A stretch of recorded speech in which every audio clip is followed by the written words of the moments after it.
Bienvenue dans cet instant.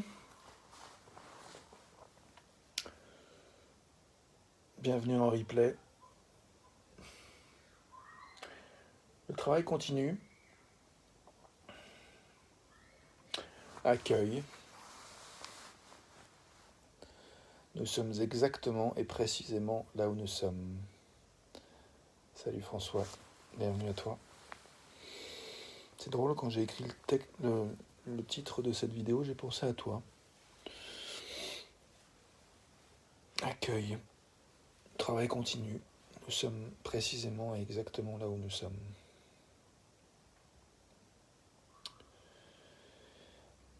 Là, tout de suite, en cette seconde, il y a une part de moi qui a envie de se refermer et de sauver, prendre mes jambes à mon cou et faire autre chose que de faire cette vidéo.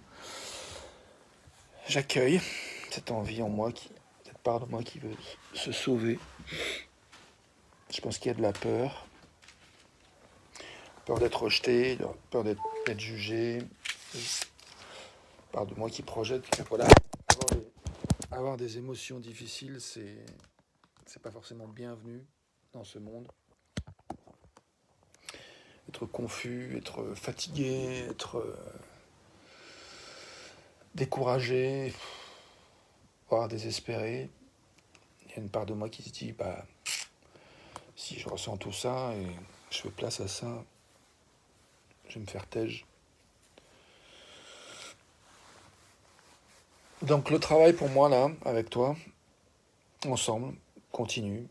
C'est-à-dire accepter qu'il y a des moments où je suis au top de moi-même et il y a des moments où je suis pas au top de moi-même.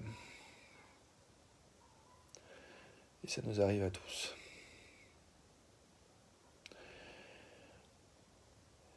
Donc, j'ai envie de dire, voilà, nous sommes où nous sommes. Et puis, on commence ce voyage avec cette vidéo qui va nous mener je ne sais pas où.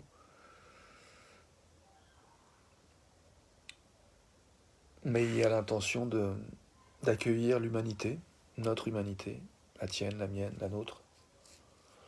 Et puis, en particulier, je trouve ça intéressant de cultiver la curiosité de ce que nous voulons dire.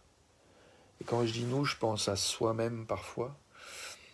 Des fois, ça peut être confus. On n'est pas forcément très clair sur ce que soi on a envie de dire. Et du coup, on bataille un peu pour essayer d'exprimer ce qu'on cherche à dire. Parfois, on désespère que ce qu'on cherche à dire puisse être entendu, puisse être reçu, puisse être compris, qu'on puisse trouver du sens. Donc ça, c'est dans le rapport de soi à soi et de soi aux autres. Et parfois, il y a aussi la difficulté, donc il y a cette curiosité toujours que je cherche, d'essayer de comprendre, parce que c'est des fois pas évident de comprendre ce que l'autre cherche à dire dans ses mots, dans ses actes. On peut penser à Poutine, mais on peut penser à plein d'autres gens. Moi, je pense à quelqu'un avec qui je me sens en conflit douloureux depuis quelques semaines et mois. Et ce matin, ça m'a beaucoup pris d'énergie de penser à cette personne. Jusqu'à ce que suite à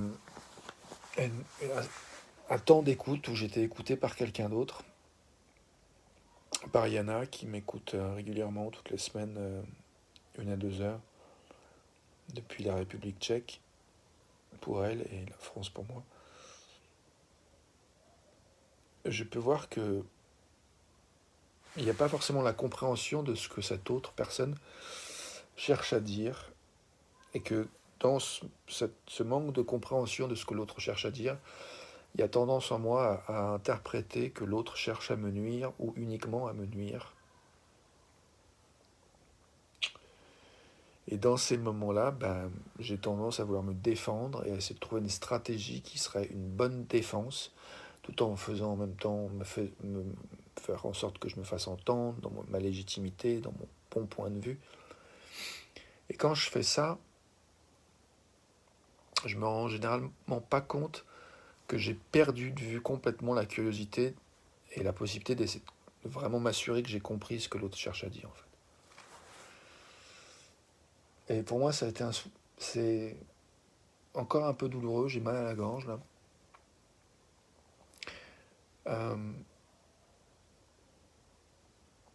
Et je suis pas encore sûr que je vais pas que je vais réussir à cultiver de manière suffisamment solide cette curiosité de ce que l'autre veut dire, que je vais pas glisser derrière cette tendance de vouloir me protéger, quelque part projeter des images d'ennemis chez l'autre, imaginer que l'autre veut me nuire, veut me faire du mal, veut avoir raison. Là, j'ai relu des messages de cette personne tout à l'heure et je vois qu'il y a un progrès, je vois un petit peu plus en moi l'intérêt, la curiosité de vraiment comprendre ce que l'autre dit, de me détacher de ce qui semble être une attaque contre moi. C'est facile de le voir comme ça. Donc, bienvenue à toi qui arrive dans le direct, ou qui t'est arrivé il y a quelques instants. Je vois qu'il y a François et quelqu'un d'autre qui est arrivé, je ne sais pas qui c'est. Si tu veux mettre un commentaire ou un pouce ou me dire comment tu te sens, comment tu arrives en commentaire, bienvenue. Donc ouais, alors j'ai un message de Steph. Salut Steph. Bien, c'est chouette de t'avoir là. C'est rigolo, j'ai déjà expérimenté ce que tu dis sur ce que les autres nous disent et de notre défense. Et je sais que c'est possible de ne plus nous défendre, de laisser les mots glisser sur nous sans que cela nous affecte. Bien sûr que c'est possible, je suis d'accord avec toi, je l'ai expérimenté. Moi, j'ai beaucoup de gratitude pour Marshall Rosenberg, l'inventeur de la communication non violente. Et quand j'ai lu son livre, Les mots sont des fenêtres ou bien sont des murs, un livre que je recommande chaleureusement, pour moi, c'est un chef-d'œuvre. Un chef-d'œuvre dans le sens... plus qu'un chef-d'œuvre, pour moi, c'est... Bref, je ne vais pas m'étendre sur ça, je recommande ce bouquin. Donc, quand j'ai lu ce livre, la chose à laquelle je veux partager, c'est quand j'ai commencé à pratiquer, quand des temps d'écoute où, au lieu d'écouter les mots que l'autre disait, j'ai essayé de me connecter aux besoins profonds, aux aspirations que l'autre pouvait avoir, justement en me branchant sur au niveau énergétique, en termes de présence à l'autre, qu'est-ce que je percevais. Et là, j'ai trouvé que c'était vraiment... Pour moi, c'était un peu comme le salut, tu vois.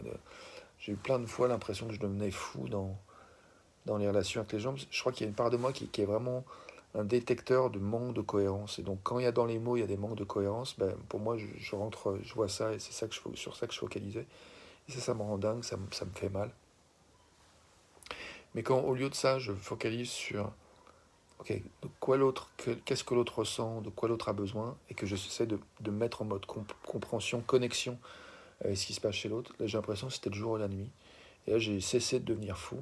J'ai vraiment trouvé quelque chose, une approche qui me permettait de me relier à l'humanité de l'autre, et en même temps me relier à mon humanité, parce que quand je me mettais dans cette posture d'écoute et de curiosité et d'ouverture à vouloir comprendre l'autre, je recevais toute la mienne, en fait, toute ma grandeur d'âme, ma générosité, la douceur de ma propre présence, la douceur de ma propre compagnie à moi-même dans la présence à l'autre, et quelque chose qui était très rond, très enveloppant, très rassurant. Donc le plus je pratique ça dans ma vie, le mieux je me porte, et comme je disais en titre de cette vidéo, le travail continue. Il y a des fois où j'oublie les bases, des fois où je suis épuisé, et je retombe dans des vieux schémas, des schémas qui ne sont pas très satisfaisants et qui m'épuisent. Je pense qu'on fait tous ça, et du coup, de génération en génération, je pense que malgré tout, on fait des progrès, on avance en conscience. Il y a des choses dont on n'a pas conscience, qu'on n'avait pas conscience il y a 10 ans.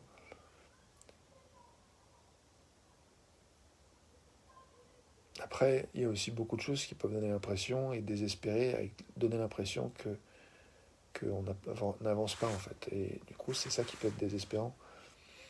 Et du coup, je pense que c'est la tendance à croire que les choses se répètent et que ça sera toujours la même chose qui va se répéter, plutôt que de voir le côté unique de la situation et d'essayer vraiment de s'ouvrir à la curiosité de comprendre en quoi et d'accueillir en quoi l'unique de cette situation maintenant, le fait que toi et moi on est exactement précisément à l'instant où on est maintenant, c'est un endroit qui peut ressembler à plein d'autres par le passé. On peut avoir tendance à faire l'amalgame et à se dire, ah, donc du coup, ça va se repasser comme ça s'est passé dans le passé. Sauf que, quand on fait ça, on, l'air de rien, on laisse tomber notre propre capacité à être créatif, notre propre capacité à écouter et à recevoir ce qui est donné en cet instant précis, maintenant.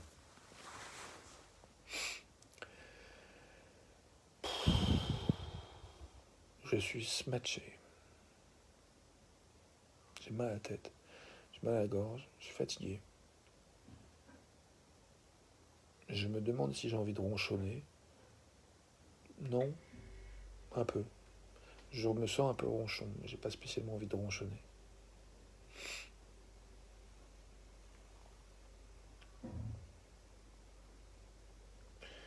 Hier, j'ai fait cette vidéo au lever du soleil, près de mon étang préféré, au bord de mon étang préféré. Et j'ai beaucoup aimé le voyage fait, et en particulier la question de ce qui pouvait être fait pour, enfin, l'action la plus importante pour permettre que le voyage continue, qui peut être parfois de s'abstenir de faire quoi que ce soit, qui puisse empêcher le voyage de continuer.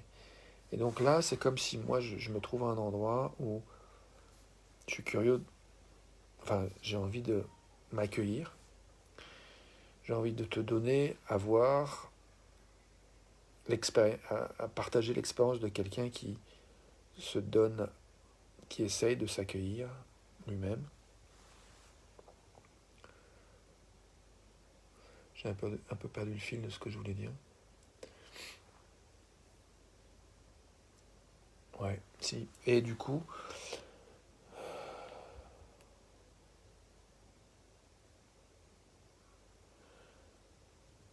c'est pas que j'ai pas complètement perdu le fil, mais je vois qu'en fait, ce que j'allais dire, en fait, j'ai moins d'énergie pour le raconter.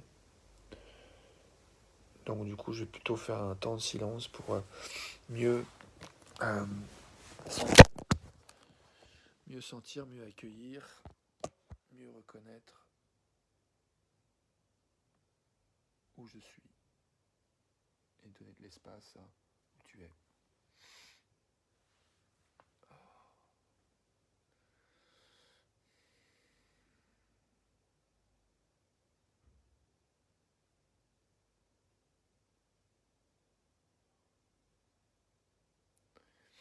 Ce soir, j'ai réunion avec le collectif Solaris de Montbled. Enfin, une cellule Solaris qui a été créée près de chez moi. Et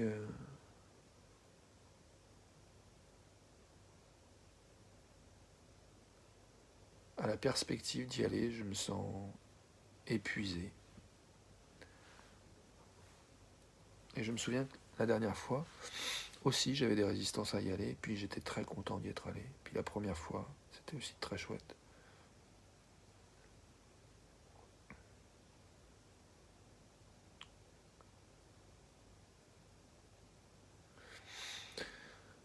Ouh.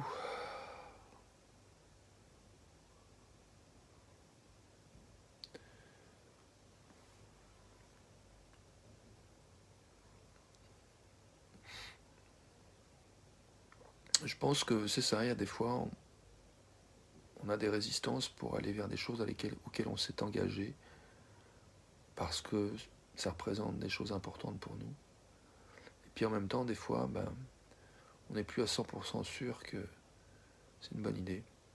Après, il y a différentes nuances, on n'est pas tous comme ça, mais en tout cas moi je vis souvent ça. Et j'ai mon pote Géraud qui est branché astrologie, qui me disait que les balances sont pas indécises. C'est un peu l'image qu'elle renvoie. Je suis balance de signe astrologique. Mais plutôt qu'elles ont vraiment besoin de vraiment comprendre tous les aspects qui sont en jeu en fait. Et,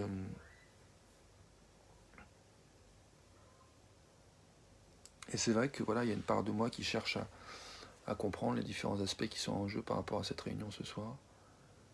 Et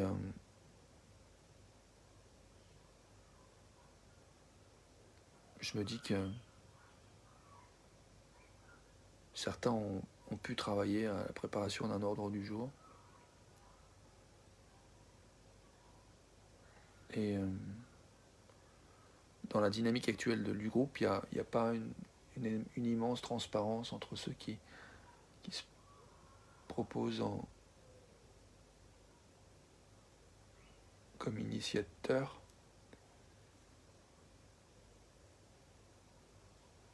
Là, je ne suis pas sûr d'arriver à être clair dans mon explication. Je vais ralentir pour essayer de vraiment checker ce que j'ai vraiment envie de dire.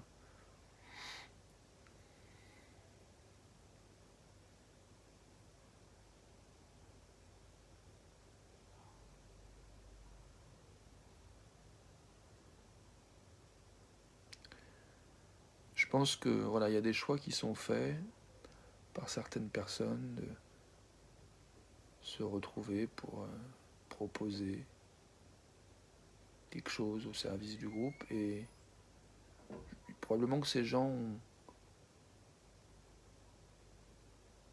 ont l'idée que c'est pas nécessaire d'informer le reste du groupe de ces rencontres, de ces décisions, de ces réflexions.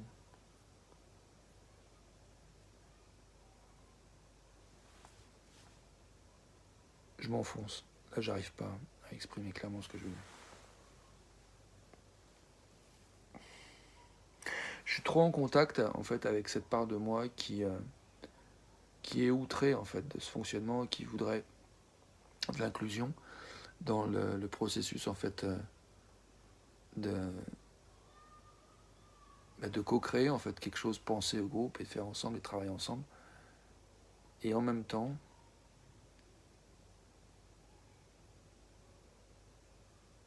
je vois qu'il y a une part de moi qui est quand même contente que les choses se passent comme elles se passent. Donc je pense qu'il y a comme un conflit, un tiraillement entre différentes parts de moi. Une part de moi qui voudrait juste se détendre, accepter que les choses comme ça et considérer que tout est parfait. Puis une autre part de moi qui a tendance à chercher des failles et qui veut contribuer. Et du coup, des fois, voilà, c'est un peu la guéguerre à l'énergie. Qui aura le plus d'énergie pour faire telle activité plutôt que telle autre. Et que dans ces moments-là, c'est des moments où arriver à créer le dialogue entre les différentes parts de soi, c'est pas toujours évident. Et comme des fois cette tendance à croire qu'il y a une part qui a raison, l'autre qui a tort, et si l'une pense ça, et les deux elles peuvent facilement se faire la guerre l'une à l'autre, plutôt que de vraiment d'œuvrer à créer un espace qui soit propice à entendre l'un, puis entendre l'autre, entendre l'une, puis entendre l'autre. Là, je reçois un message d'une amie et collègue qui me fait très plaisir. J'ai pas eu de nouvelles depuis longtemps. Je vais regarder son message plus tard, c'est sur WhatsApp. Mais ça me fait plaisir de me connecter à Aurélie. Quelques secondes avant de reprendre ce que je dis. Je trouve que en fait, c'est intéressant de voir que ce qui se passe des fois en soi, ce qui se passe dans nos relations conflictuelles, c'est vraiment à l'image de ce qui se passe dans le monde et qui nous affecte d'une manière ou d'une autre, les uns les autres, les unes les autres. Et donc la question de comment on veut répondre en soi à ces conflits internes, ces conflits relationnels, ces conflits globaux, comment on se positionne, comment on fait place au dialogue qui, à mon avis, se cherche, chaque part, chaque partie, chaque état d'être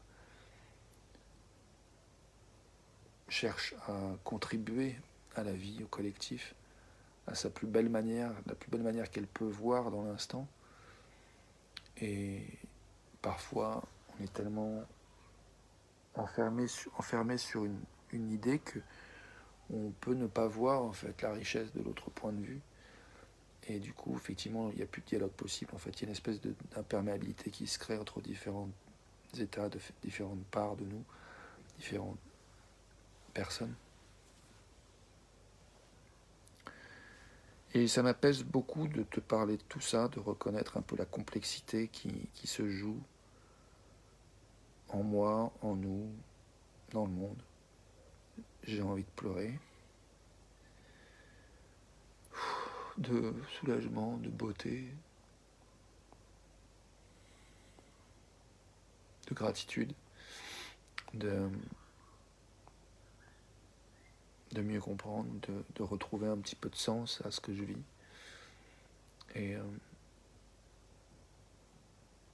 de voir que les mots que je prononce, qui sortent de ma bouche, me permettent de goûter un sens d'appartenance à l'humanité qui m'est précieux. Et du coup, quand j'arrive à goûter ça, c'est plus agréable que de me sentir isolé et tout seul au monde et incompris.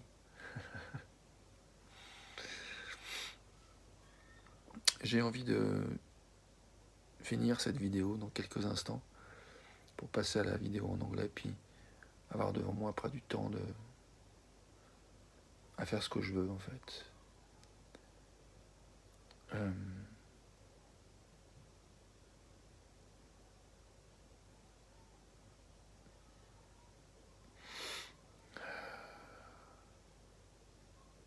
En même temps,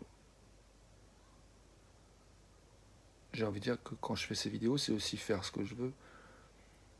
Mais disons, j'ai envie de distinguer les activités où il y a un cadre précis, une intention posée, et les activités où c'est un peu plus free fly, en mode impro. Même s'il y a beaucoup d'impro dans ces vidéos, puisque à part le fait de lancer la vidéo, j'ai pas et de définir un titre, en général, je prépare rien. Je prépare juste. En fait, quand je dis ça, c'est pas vrai. Je passe une bonne partie de la journée, parfois de mes nuits, à me préparer, c'est-à-dire à réfléchir, à penser, à me relier à moi, à me relier à toi, à me relier à nous. En fait, je pense très très très souvent, quasiment pas tout le temps, mais beaucoup de temps, tous les jours, à ce travail, à ces vidéos, à ce que je peux faire, à ce que je peux dire, à ce que je veux dire, à ce que je veux faire. Et ça se voit pas forcément. Même de moi, je ne reconnais pas tout de suite que je suis plus ou moins constamment en réflexion, en travail. Et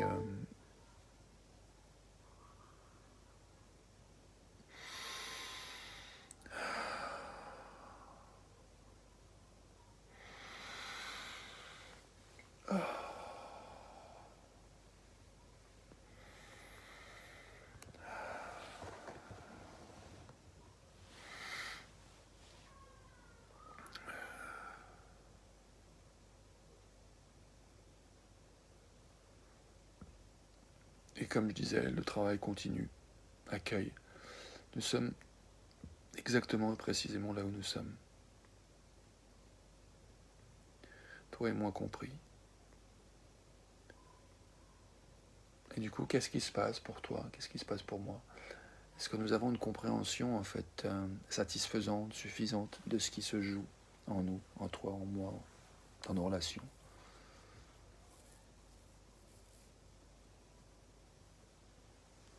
Est-ce qu'on se sent à même de sentir ce qu'on sent, de sentir ce que l'autre sent, de sentir relié, de sentir appartenir, de sentir en amour de soi, de l'autre, de nous? Est-ce qu'on est plutôt désespéré? Est-ce qu'on est plutôt épuisé? Est-ce qu'on est joyeux? Suicidaire ou bien furieux?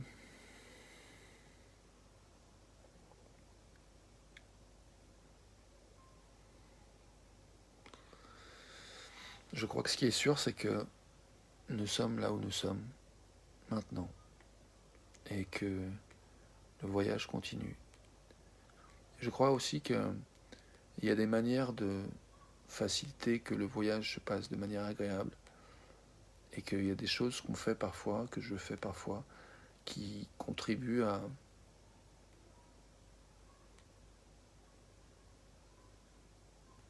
enfin, qui ne sont pas forcément conscientes, donc décidées consciemment, mais il y a bien des choses parfois que je fais ou que je fais pas, consciemment ou pas, qui font que parfois le voyage est moins que agréable, voire même des fois très douloureux, des fois très pénible, épuisant parfois. Et du coup, là aussi, je trouve que c'est intéressant quand ces moments de tiraillement ou de conflits douloureux ou de choc, d'accident ou d'impact ou de violence ou d'explosion de violence ou de tragédie ou de meurtrissures, de blessures diverses, physiques ou pas, ou émotionnelles. Quand, voilà, il y a des choses qui font mal, qui nous arrivent, ben comment on réagit en fait? Qu'est-ce qui nous aide à nous souvenir de ce qu'on peut faire pour nous accueillir et répondre de manière qui est la plus en accord, la plus en harmonie possible avec nos valeurs, nos aspirations. Ça aussi, c'est une question que je trouve qui vaut la peine d'être explorée et qui demande de l'énergie, qui demande, je trouve, de la compagnie, du soutien pour pouvoir vraiment y aller dans ce questionnement. Parce que se questionner sur comment on peut améliorer le vivre ensemble tout seul, ça a ses limites. Au bout d'un moment, ça peut se comprendre qu'on a envie de mourir parce que il y en a marre d'être seul, il y en a marre de chercher à faire tout seul. Donc des fois, je pense qu'il est important que meurent nos tendances à faire en sorte, enfin nos tendances qui font qu'on se retrouve isolé. Moi, j'ai eu ce rendez-vous d'écoute tout à l'heure qui m'a permis de voir que j'avais renoncé à comprendre ce qui se passait pour cette autre personne, sans que j'en sois conscient. Et ça m'isolait beaucoup.